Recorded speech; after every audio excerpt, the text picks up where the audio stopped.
Well, at the very beginning, e-commerce was largely about efficiency. With e-commerce, we were reducing the manual work, we were reducing frictions, which is actually a natural starting point for many manufacturing companies. But where I see the biggest mistake is where companies think that when that part of the job is done, that the success will come by itself, which is actually not the case. So at the very beginning, it was about efficiency. Of course, always underlying goal of making sure that the interactions with customers are customer friendly, because of course efficiency only matters when it improves customer experience. But today it's no longer about efficiency, it's about much more than that.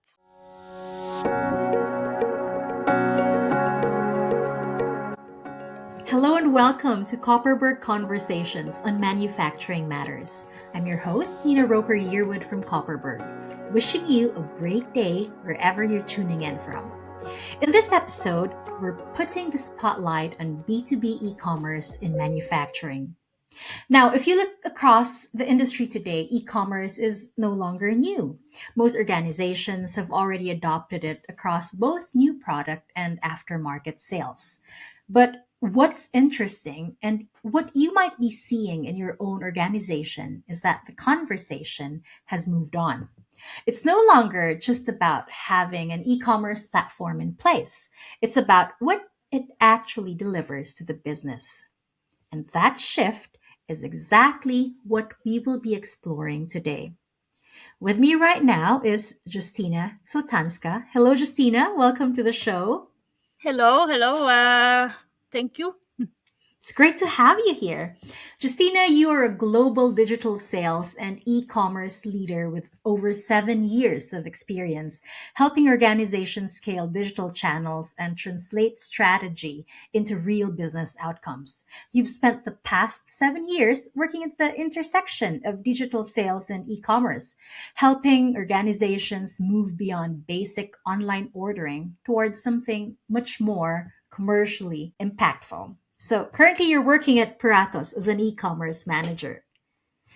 Let's Yes. start there. Could you give us a bit of context on your role today and the world you're operating in?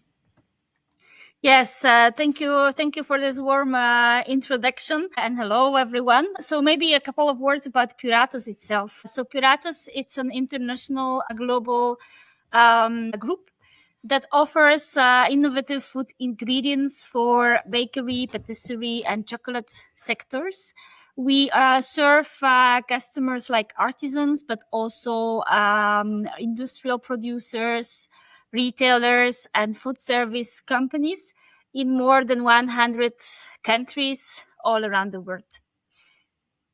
So, Justyna, let's just dive a little bit into your world. So, could you just share a bit about where you are in that whole thing and how your role has evolved over time? Yes. Yes. Well, my role has evolved from a very hands-on execution, making sure that online buying is possible.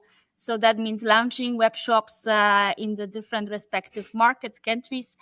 Today, my work is much less about the platform and much more about how digital supports commercial value. So how the sales teams adopted, how leadership interacts, engages with the digital, and also making sure that this is embedded in the everyday, day-to-day work of everyone. So, from platform to impact, you've been part of this journey for a long time now, right? So, almost a decade, if we round it up. When you look back, what has kept it interesting or perhaps even surprising for you? Yes.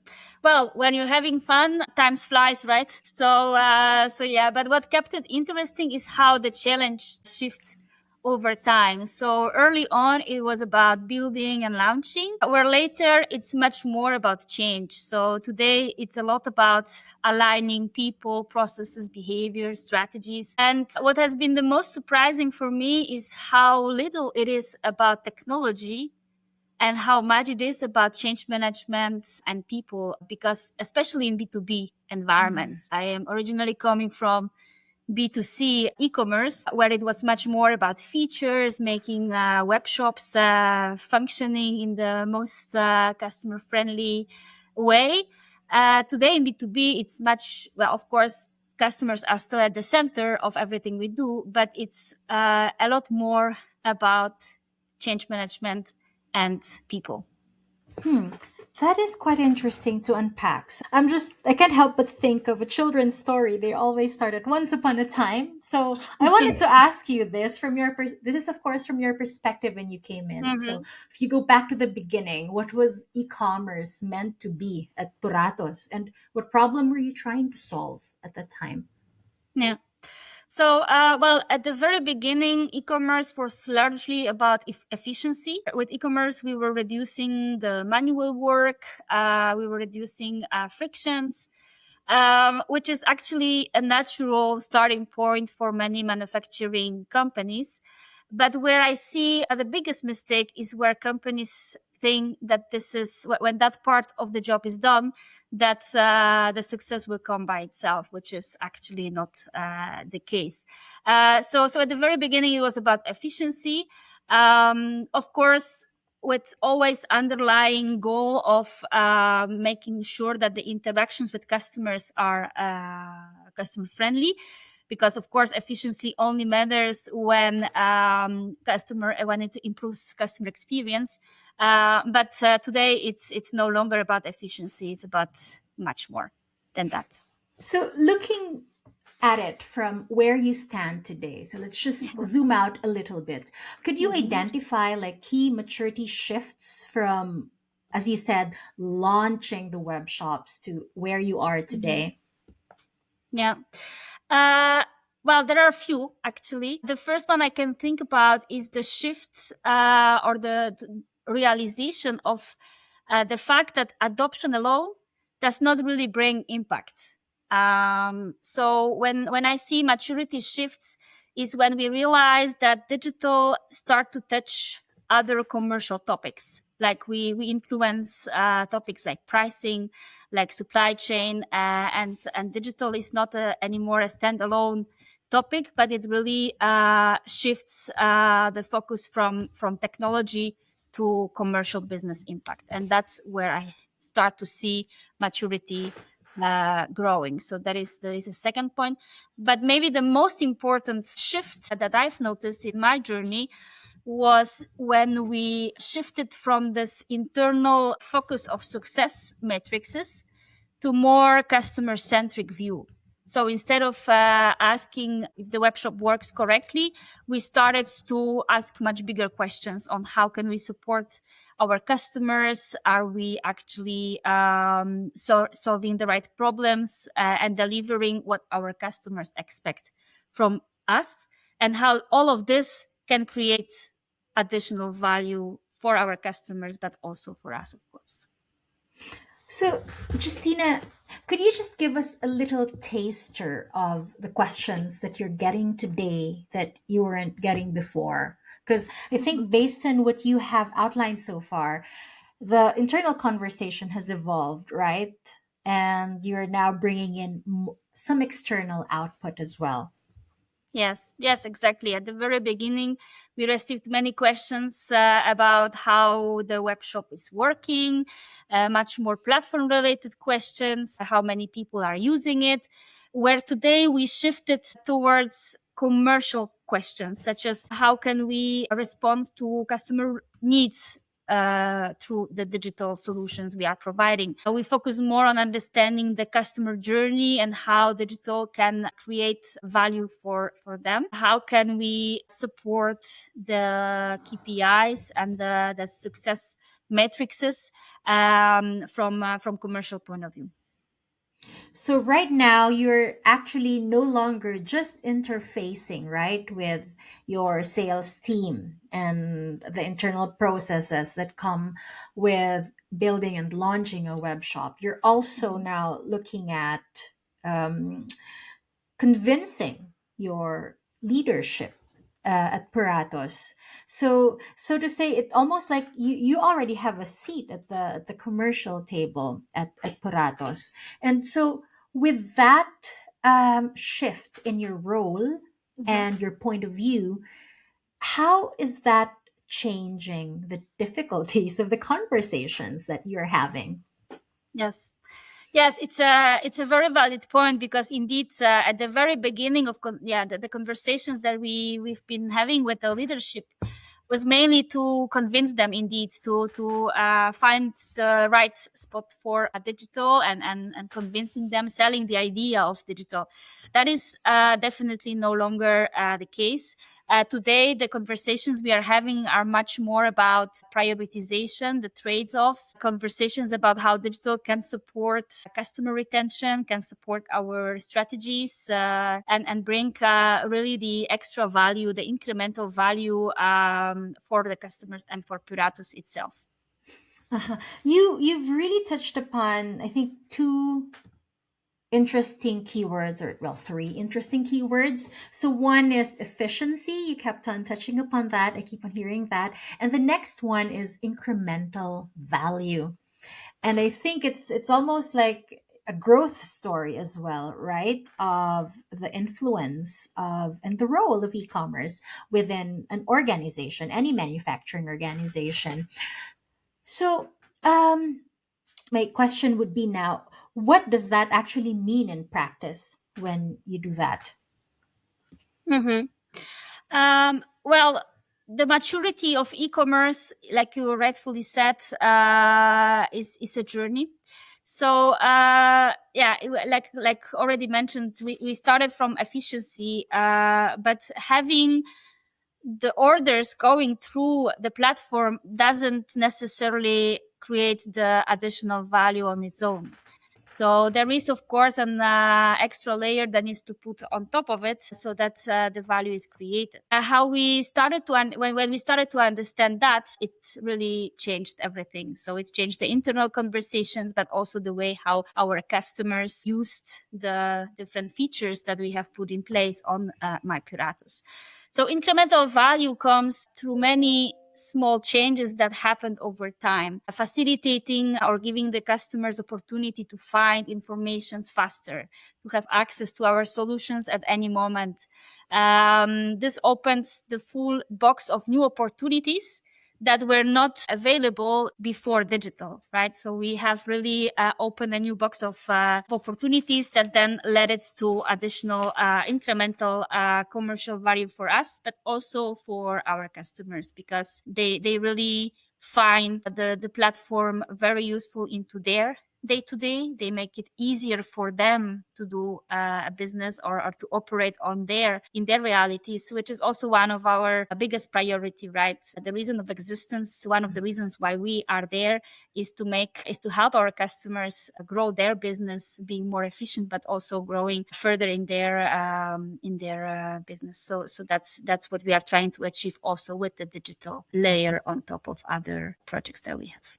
And where does the salesperson sit? Because I imagine since this you're dealing with foods, it's also a bit high touch because you're, dealing with ingredients that may spoil or, things that has a certain sell by date or use by date. So can you just give us an overview of where the salesperson sits in that? Mm-hmm. It also has been a shift actually in the role of the sales teams and very much impacted by the digital transformation that we have been through over the last years. Because of course the salespeople role is now, so we started much more on the transactional side, so it was very much focused on transactions, where now it shifted towards more advisory role, more consultancy. So the salespeople now, because they are no longer focusing on the administration, on the transactions, they have much more time, a quality time with the customer. They can really sit together. They can advise the customer. They can have more deeper conversations on commercial strategies. And therefore, it's also facilitating the salespeople to create value for customers and basically help the customers grow as well. Interesting points there, Justina. So I can clearly see that you're setup has grown by, proportion to the importance of e-commerce to your customers and as well as to the people within Puratos. And I think as an operation grows, it also comes with growing pains, right? Could you just give us an overview? Does it need to be specific? Just to also paint a picture for our listeners, what has become complex or challenging with this kind of growth? Because this is, to our listeners, this is all within 7 years, right? And that Yes. is quite massive. Yes, thank you. Well, that's actually a very interesting question because, like you said, the complexity grows very quickly when you're scaling on that speed, and especially around governance, prioritization, or even making it consistent towards all the countries, all the markets. So these are the challenges that we are facing, and it really directly translates into the scale and the speed in which we have been growing. So yeah, we have this complexity, and it's part of our day to day. Eating complexity for breakfast at Puratos. Exactly. Yeah. Good My one. question now is, and I think many manufacturers, especially the global operating ones, or even maybe if you just operate within Europe, because it's still different countries that you deal with different markets. Could you just share how you could balance, the central structure where you have your I don't know your planning and strategy, and then with local flexibility as well? Yes. Well, it's definitely not easy. It's one of the most difficult parts, to be honest. But what I think it's a key to success is to have a very strong backbone, but still allowing enough flexibility, the local flexibility for the markets to adapt that into the local realities, because we need to stay relevant. We need to answer to different customer needs that definitely are not the same from country to country. So we need to stay open, we need to listen, and we need to have that layer of flexibility. And that is a balance that we are constantly calibrating. So it's not something that is once in place and it's static. So every day, this calibration between local flexibility and central standardization, it's something that is part of our day to day. Because what is important maybe to say is that, of course, if you are too standardized, that will kill your adoption. But if you are too flexible, then you kill your scalability. So finding the balance between those two, it's really important to achieve the scale at which we are at the moment, but also being really market specific and answering to the needs of the customers everywhere.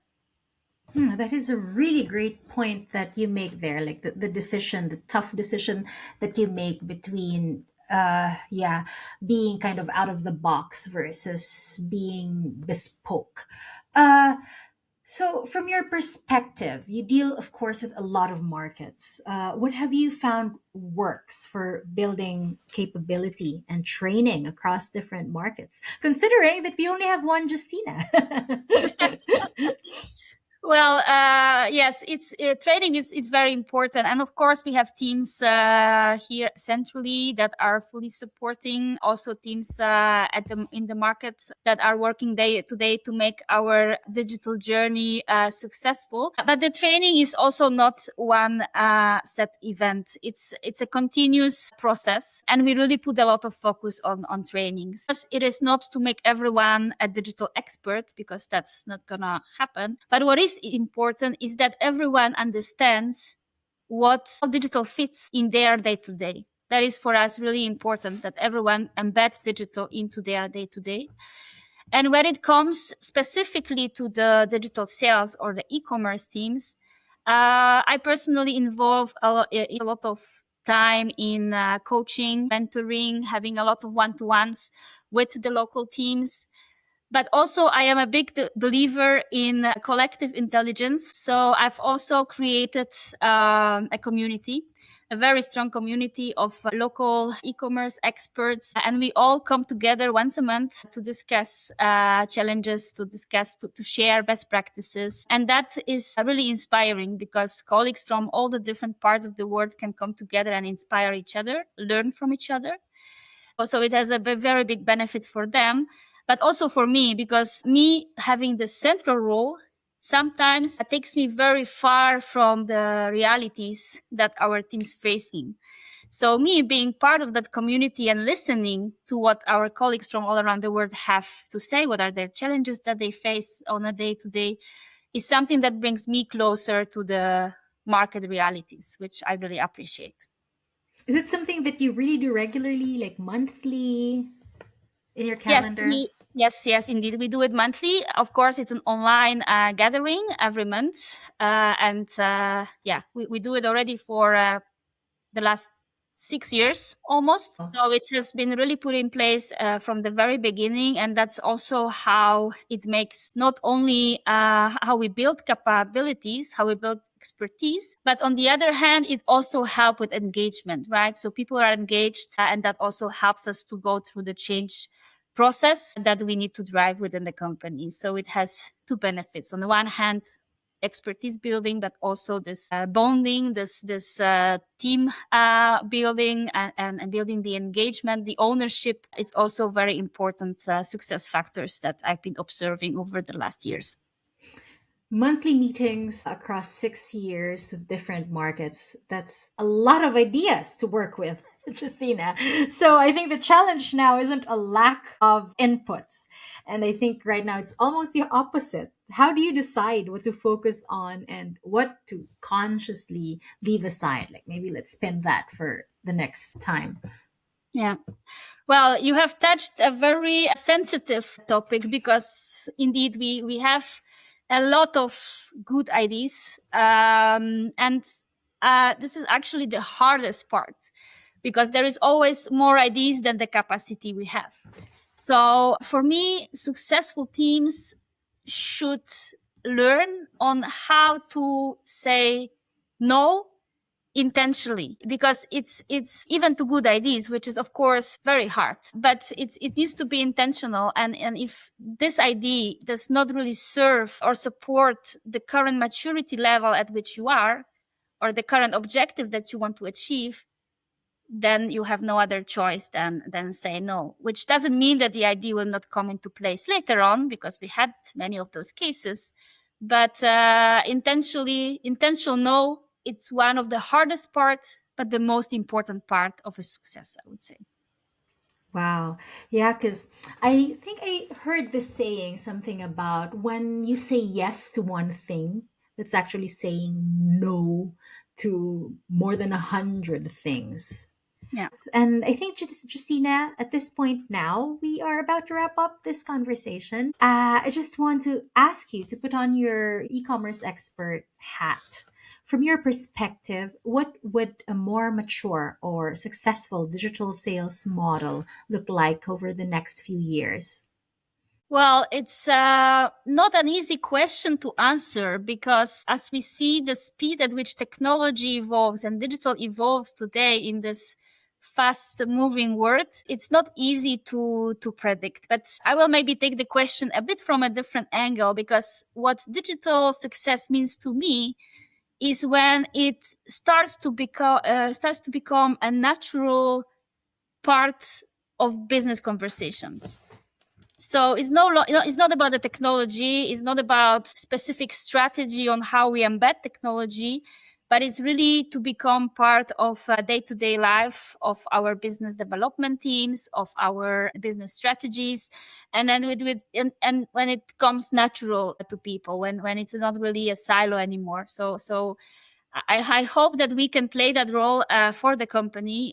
The company has a very big ambition to grow in the coming years, and I hope that digital will be one of the most important lever to achieve that growth.